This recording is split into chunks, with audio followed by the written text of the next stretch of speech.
Boas! No vídeo anterior expliquei como a distinción entre abertas e fechadas está a entrar en crise no noso galego. En primeiro lugar, pola fragmentación de pronuncias e, en segundo, pola propia perda de valor opositivo entre elas. De como o portugués pode axudar a impedilo, vou falar hoxe en galego de todo o mundo. Non fago máis que atopar xente distinta que a mesma teima que a min.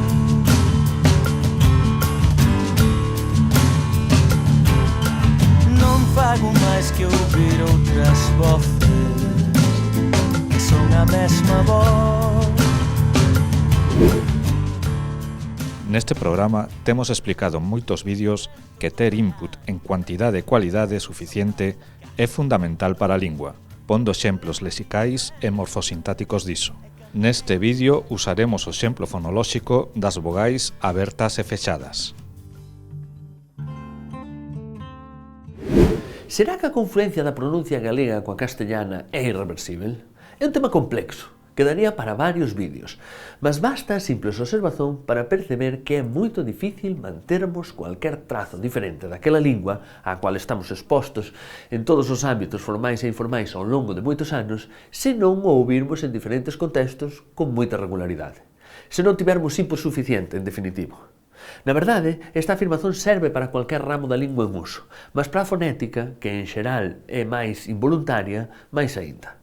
Unha vez perdida cualquier pronuncia, é máis difícil recuperala do que voltar a pôr en uso unha serie de palabras ou unha expresión.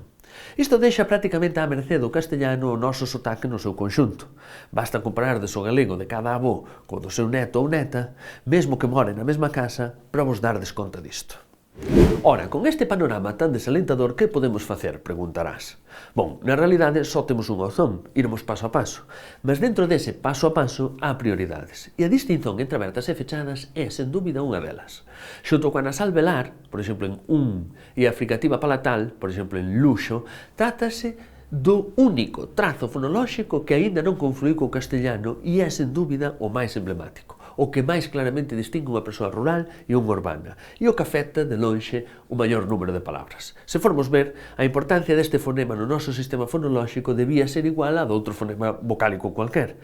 Imaginai que en castellano convivesen varios fonemas vocálicos para palabras tan comuns como os pronomes, que usábamos de exemplo no vídeo anterior, e fose posible dicer yo ou you, ou tú e cha. Non pensaríades que o español está en crise? Non pensaríades que se encontra nun proceso de confluencia e sustituición, por exemplo, polo inglés?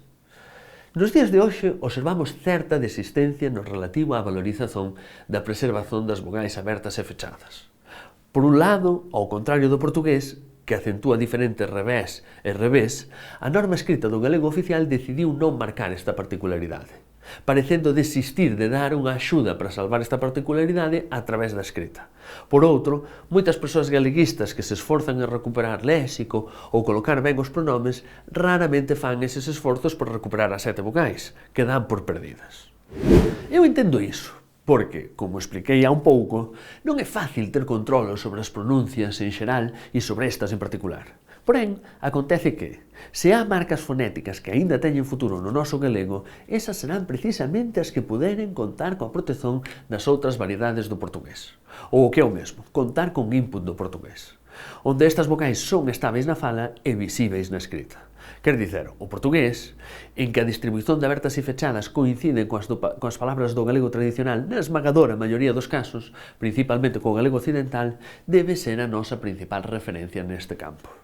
En primeiro lugar, porque a mellor forma de nos tornarmos conscientes destas vogais é ouvirmolas en persoas de lingua portuguesa, pois as mesmas distincións que a miúde nós xa temos quase neutralizadas, no portugués aínda soan como nas persoas máis rurais da Galiza.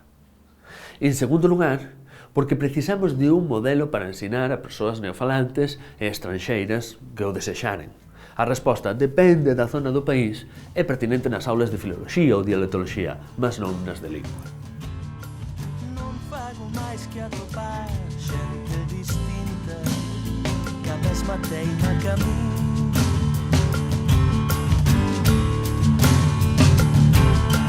Non fago máis que ouvir outras voces